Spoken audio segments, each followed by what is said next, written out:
It's the International Soccer Preview. We are Soccerphiles Canada. Welcome to Series 31, looking at the groups and teams of the 2025 African Cup. This episode is looking at Group F, Ivory Coast, Cameroon, Gabon, and Mozambique. Here we go! It's the International Soccer Preview by Soccerphiles Canada, Series 31. I'm Kevin. And I'm Connor. And today we are looking at Group F for the 2025 African Cup Tournament. This group is made up of Ivory Coast, Cameroon, Gabon, and Mozambique. Discussion section, but I just want to kind of cue you to something I want to talk about as whether it's better to have a team of superstars like Cameroon and Ivory Coast or a very tight squad like Gabon and Mozambique. Something to think about there. All right. Okay, you mentioned at the beginning that this was a fearsome group, and the pots and their position in the pots that they come from will give us some indication of that. We are moved on to part 3, by the way, Yes. where we compare the teams, directly. So we're starting with the pots and rankings there. Yeah, so Ivory Coast are the Pot 1 team. They're actually the 6th ranked team in Pot 1, but they are the defending champions. So I think that's important to note. Yeah. And then each of the other teams, Cameroon, Gabon, and Mozambique, are the top-ranked team in their respective pots. So you could argue that they would be the most difficult draw you could get from those pots. So, with the holders and then 3 top-ranked teams in their pots, that's a difficult draw. I think, like I said, this is possibly the most fearsome group, and I think this stat alone perhaps backs that up. It does, and even Ivory Coast coming from the bottom of their pot, they are defending champions for this tournament. So yes, they've been a bit inconsistent on that group stage, and 4-0 loss to Equatorial Guinea probably didn't help their ranking that much. But this really is a fearsome group of death, I would say. Yeah. Although that expression's a bit overused, I think it's pretty apt here. Okay, well, let's look at the rankings then. And logically, if Ivory Coast come from the bottom of their pot and Cameroon from the top of their pot, they should be pretty close in the rankings. Yeah, and that's what we see. Ivory Coast are 44th in FIFA rankings and 61st in ELO. That's actually a little bit of a rise, not coincidentally coinciding with their most recent African Cup win. Yeah. I'll just let you continue there because you covered that well. Yeah, and then Cameroon are just behind. They're 52nd in FIFA rankings and 67th in ELO, so just like 6 places behind in both rankings. It's a bit of a drop from Cameroon, but we've seen them as typically World Cup regulars not qualifying. So that perhaps explains a little bit of their recent drop when they were higher in the top 50. Yeah, and that kind of fits with my common sense feeling about them, that they have been a little bit inconsistent over the past period, not really up to their historical standard. Would you agree? Yeah, I definitely would. We've seen more ups and downs from them than we've perhaps used to. Yeah, and I might add tying Lesotho and Eswatini as evidence of that. I'm a bit hooked on that point. Let's go to Gabon. Yeah, Gabon are 79th in FIFA and 82nd in ELO.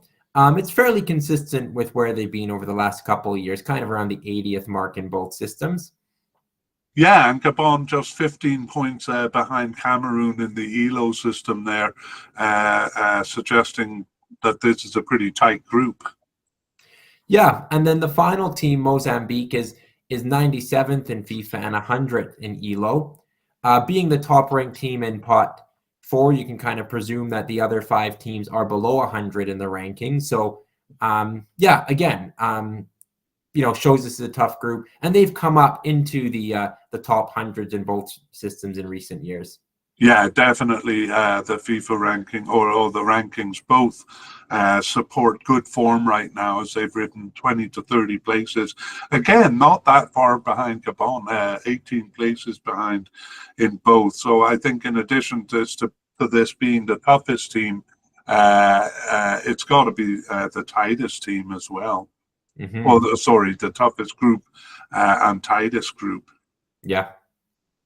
So that'll lead to some good discussions. But before we get there, let's take a look at their head-to-head records against each other.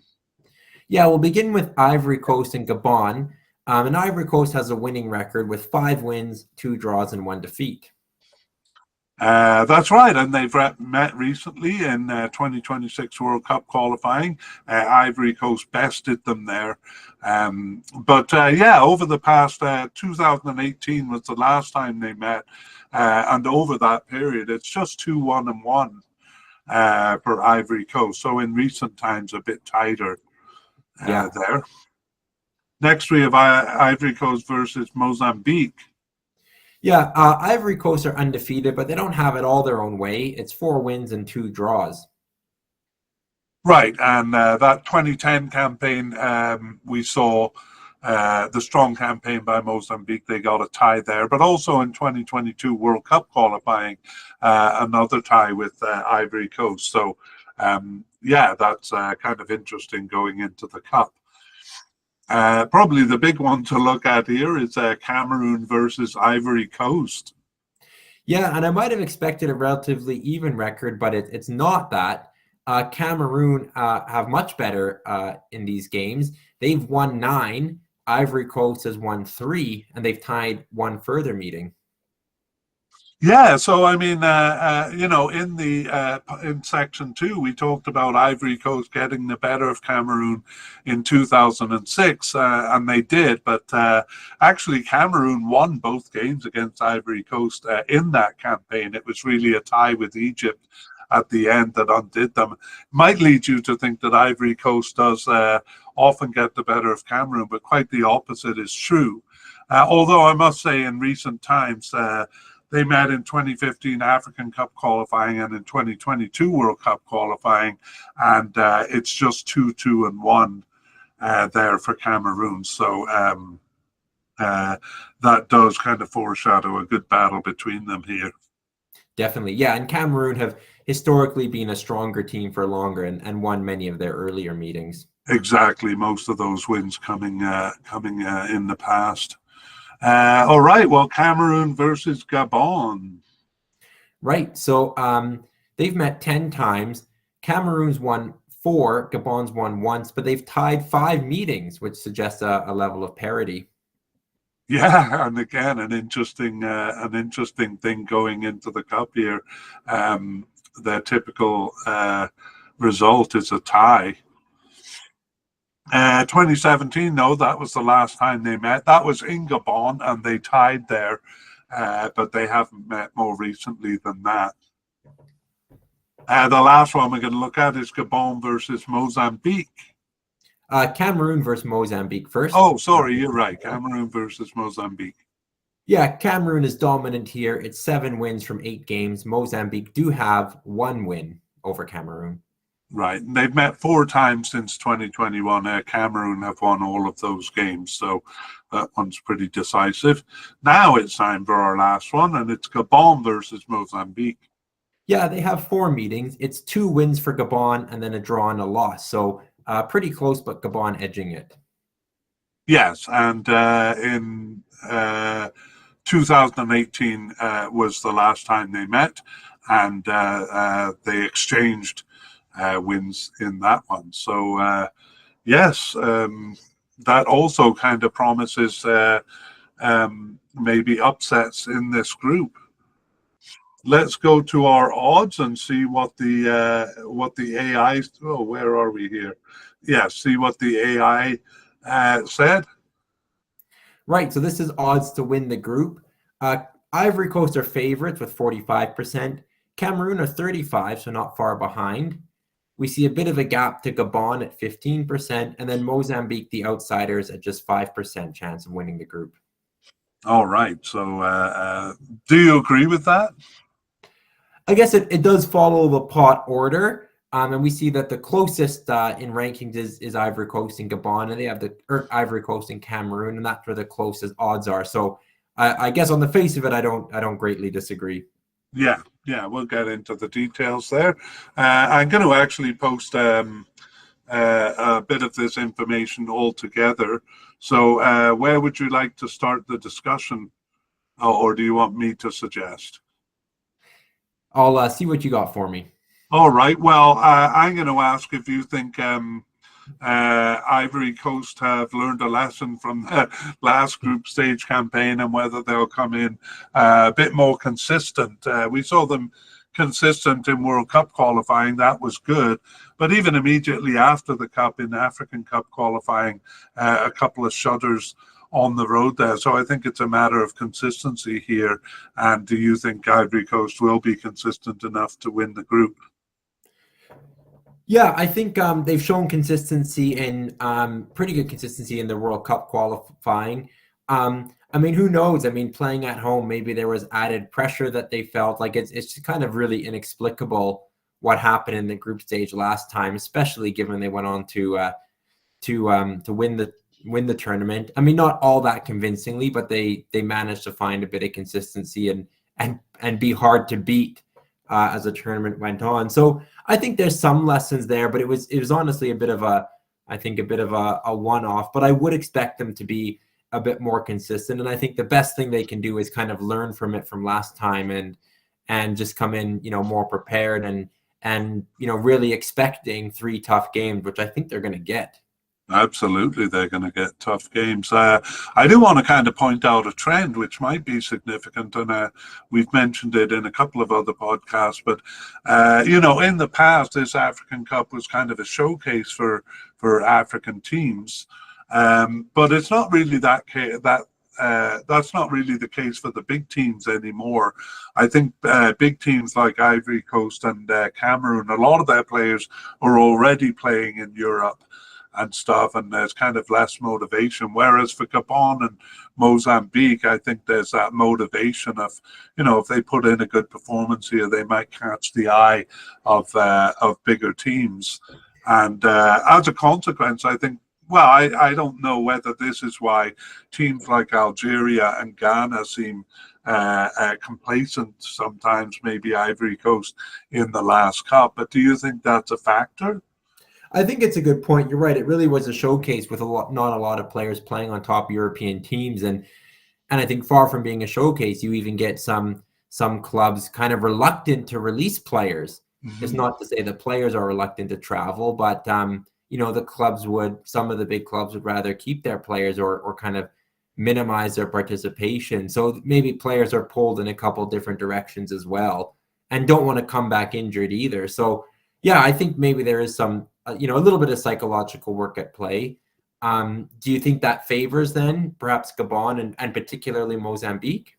Yeah, I think it might. I mean, the club play, unfortunately, because we're an international soccer podcast, so we like these games more. But the club play is bread and butter for these players. So I like your point of, especially not wanting to come back injured to their clubs. And, what we have here really with Ivory Coast and Cameroon by now is kind of a collection of stars.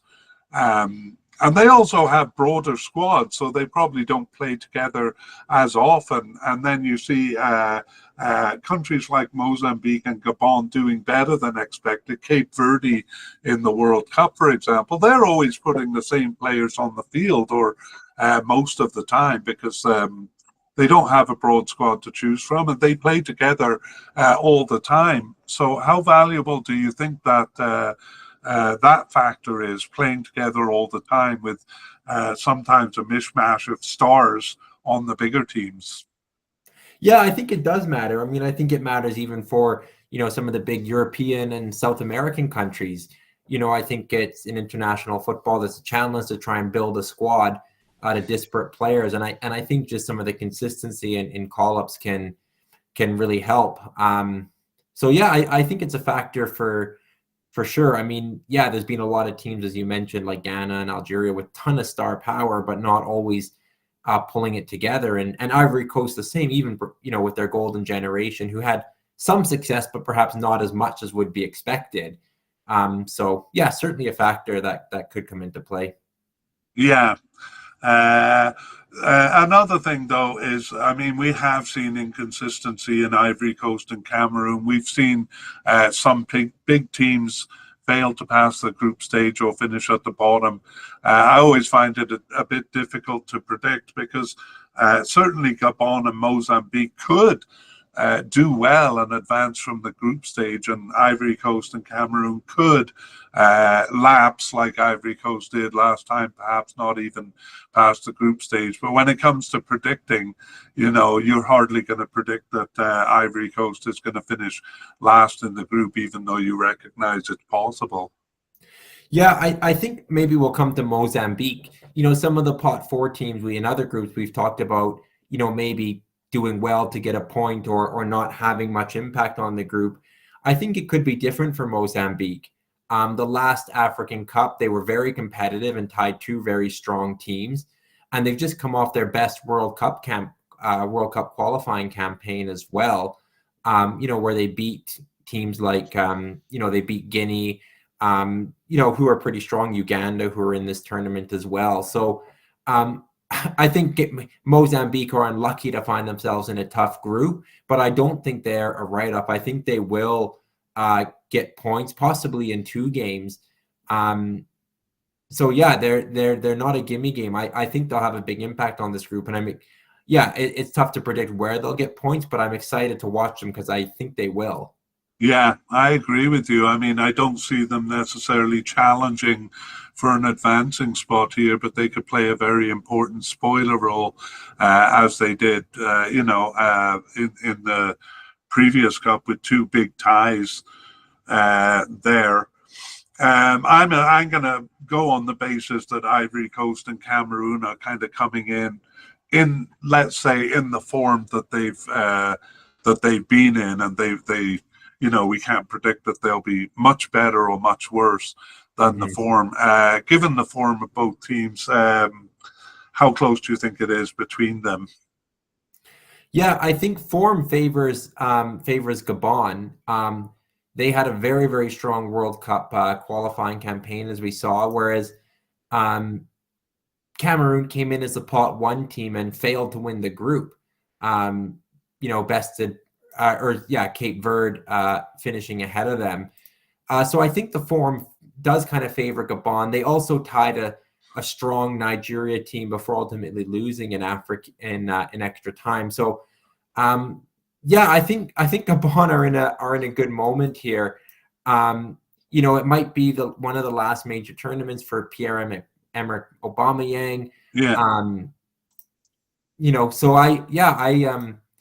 I don't know. I'm not all that convinced by what I'm seeing from Cameroon at the moment, and I think Gabon are possibly capable of certainly capable, but may possibly finish ahead of them. I see Cameroon overall being a little bit more prone to an upset from Mozambique as well, but I'm not sure if you agree with me. Well, I was. Where will I begin? I think Ivory Coast have a couple of advantages. I think the quality of players they have, I think right now is a bit higher than Cameroon. And as you say, I think they've been a bit more consistent. Maybe that group stage in the last cup will act as a bit of an immunization or a warning for them to take Gabon and Mozambique seriously. They at least did find consistency in World Cup qualifying, whereas Cameroon have been a bit consistent over the last few campaigns and, kind of prone to upsets. And as you say, finishing behind Cape Verde there. They didn't find that extra gear like Congo DR and Nigeria did in qualifying. I don't know if Cameroon has that extra gear, whereas I think Ivory Coast does. So I'm favoring Ivory Coast. But I completely agree with you that Gabon and Mozambique are coming in good form. So that may actually give them an edge. over the top two teams. But do you seriously see them overthrowing one of the top two teams? Gabon, you mean? Yeah, or either of the bottom teams there. I don't see Mozambique finishing above last. It's possible, but I don't see it. But I think they'll tie. They are still, of course, searching for their first ever African win. When Cameroon, when I look at their World Cup qualifying, they won 5 of their 10 games, but failed to win the other 5, and that included draws against Libya, Angola, Eswatini. Mozambique is not much weaker than those teams. So, like I said, I think Cameroon is a bit more prone to an upset. And yeah, I think for Gabon, they're a smaller nation in a good moment right now. So I think they could finish second. The rankings would suggest that Ivory Coast and Cameroon are the 2 most evenly matched teams. But I agree with your comments about Ivory Coast. I think they just have a stronger squad at the moment. So I actually see the fight for second between Cameroon and Gabon actually the most competitive place in the group. Yeah, let's put up the order of the games and see if you think that has any bearing on the discussion. We have basically the main event in the middle games there, Ivory Coast playing Cameroon and Gabon playing Mozambique. I think those games will be most important in deciding the overall order. The others would kind of come down to upsets.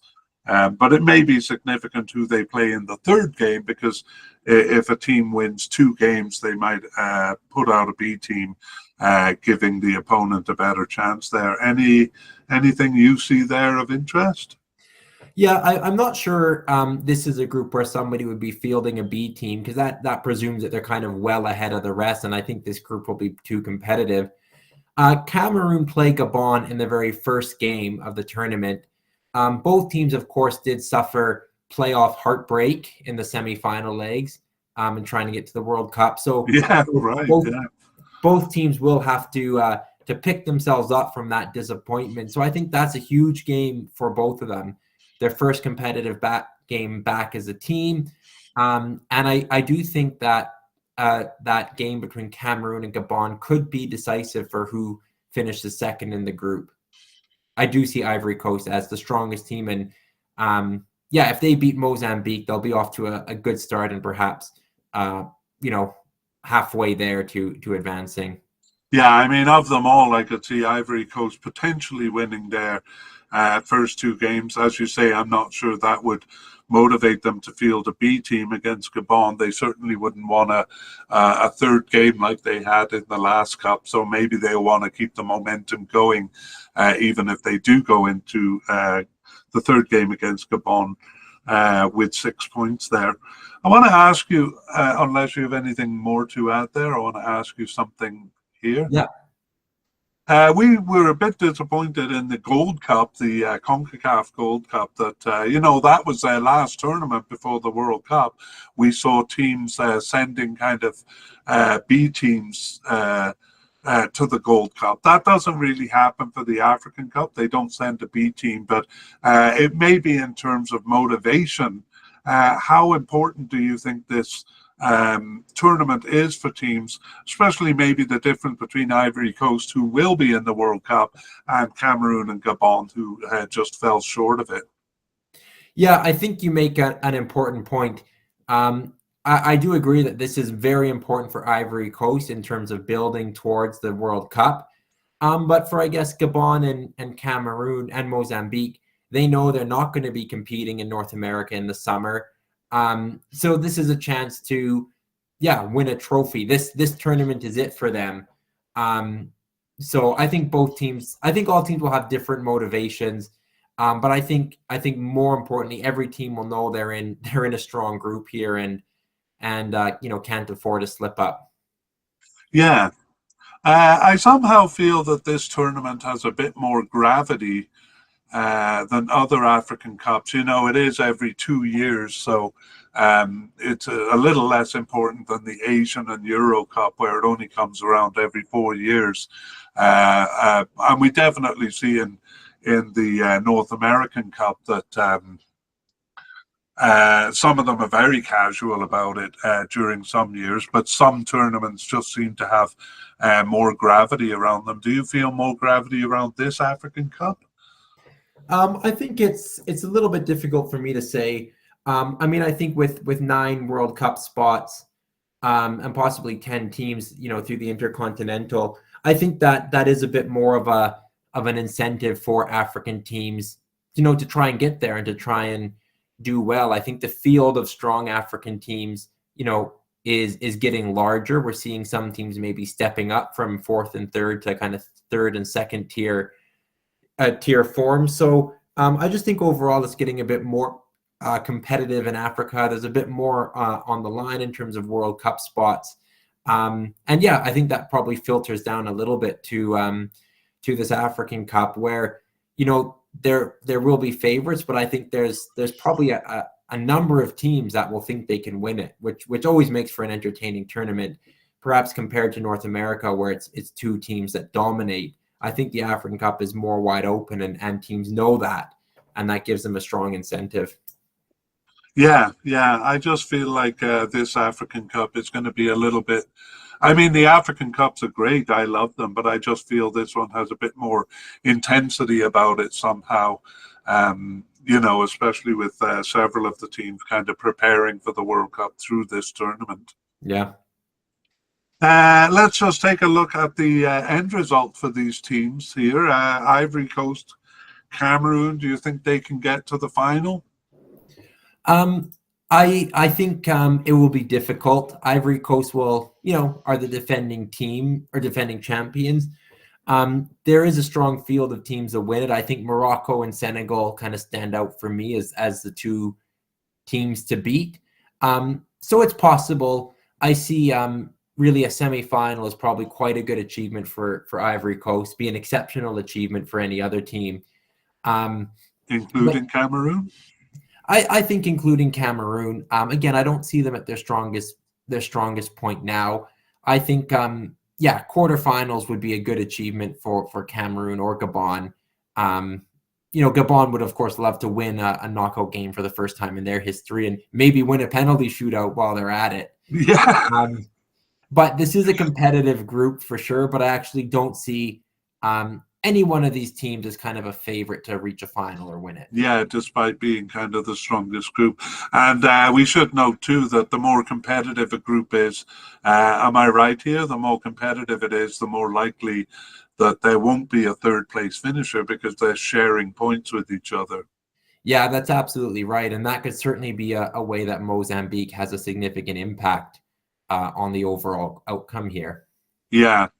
I see. I completely agree with you. I see Ivory Coast potentially as a semi-final team. I think, although I think Cameroon fans would be angry to hear it, that the quarterfinals would be a good finish for them. I think semi-finals might be a bit too ambitious. Gabon and Mozambique, I think, just passing the group stage, especially given this tough group, would be pretty good. I think they'd be happy with a round of 16 appearance. Yeah, I think for any team to, especially for those 2, but to get out of this group, that's the first task.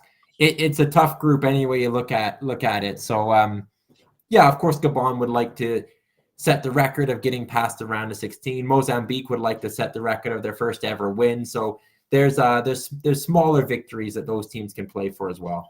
Yeah, definitely. All right, Connor. Well, we've been talking for 20 to 25 minutes here, and yet I have not yet heard you lay down your cards. That's a bit of a mixed metaphor, but lay it out for me, Connor. How is this group going to end? I'm going to say Ivory Coast to win it.